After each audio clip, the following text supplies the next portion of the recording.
Dans cette vidéo, je vais brièvement vous présenter l'interface du logiciel Inkscape. Inkscape est un logiciel de dessin vectoriel qui va me permettre de dessiner des logos et des illustrations que je pourrai redimensionner sans perte de qualité. Quand j'ouvre le logiciel, j'ai à disposition une feuille de dessin transparente aux dimensions prédéfinies. En l'occurrence, ici, la feuille est aux dimensions A4 avec une orientation paysage. De part et d'autre de ma feuille, j'ai la règle avec une graduation ici qui est au millimètre. Les outils à ma disposition sur le côté gauche sont les outils de dessin. Je vais pouvoir dessiner des rectangles et des carrés avec une couleur de remplissage et un contour ou non. Donc des objets forme ellipse ou cercle, ou des arcs, des polygones et des étoiles. Ici des cubes en 3D, des spirales. Ici je vais avoir la plume qui va me permettre de dessiner des chemins vectoriels, c'est-à-dire des segments ou des courbes de Bézier. J'ai des outils de dessin à main levée, de tracé de texte, de dégradé, la pipette pour prendre une couleur et le pot de peinture pour remplir avec une couleur. En haut de ma palette d'outils, j'ai l'outil d'édition des nœuds qui va me permettre de modifier mes chemins vectoriels et j'ai le curseur ici qui va me permettre de sélectionner, transformer des objets.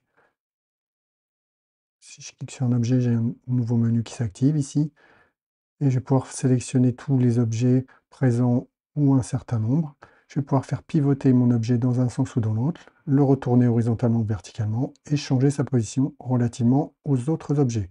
Le passer au premier plan ou à l'arrière-plan, le monter ou le descendre.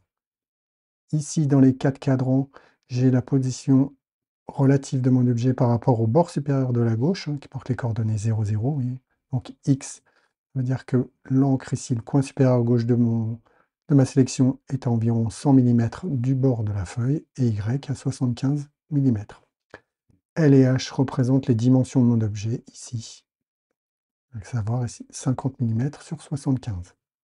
Donc là, l'unité choisie est le millimètre. En bas se trouve la palette des couleurs qui propose des centaines de couleurs prédéfinies parmi les millions qu'on va pouvoir réaliser et des niveaux de gris. Et également, il est possible de ne pas remplir. Ici, j'ai la couleur de fond et de contour de l'objet sélectionné. Le fond et de contour et son épaisseur s'il y en a.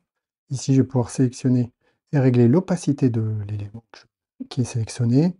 Ici, j'ai le calque actif, mais sinon on utilisera un seul calque, donc on n'en parlera pas davantage. Ici, j'ai des informations sur l'objet sélectionné et éventuellement sur l'outil que je veux utiliser. Pour terminer ce rapide tour d'horizon, on voit ici qu'il y a les boutons classiques d'édition de documents, plus la fonction annuler avec le raccourci clavier CTRL-Z, refaire avec CTRL-SHIFT-Z, le copier, couper, coller, donc respectivement CTRL-C, CTRL-X et CTRL-V. Donc sachez que le logiciel permet directement de dupliquer un objet avec le raccourci CTRL-D. Donc en fait, il fait CTRL-C et CTRL-V. Et je peux également donc, cloner un objet. La différence entre dupliquer et cloner, c'est que le clone, bien sûr, prendra les propriétés de l'original. Ici, j'ai les outils pour grouper et dissocier. Et là, j'ai les fonctionnalités de zoom avec les raccourcis clavier qui sont associés. Et donc là, je peux faire un zoom sur ma sélection et j'ai le raccourci clavier 3 qui est associé. Alors, le raccourci clavier 4 me permet de faire un zoom sur mon dessin. Le raccourci clavier 5 fait un zoom sur toute la page. Le raccourci clavier 1, j'ai un zoom 100%. Le 2, c'est 50%. Et 6, c'est sur la largeur de la feuille. Après ce rapide tour d'horizon, nous allons voir maintenant dans une prochaine vidéo comment personnaliser l'interface du logiciel.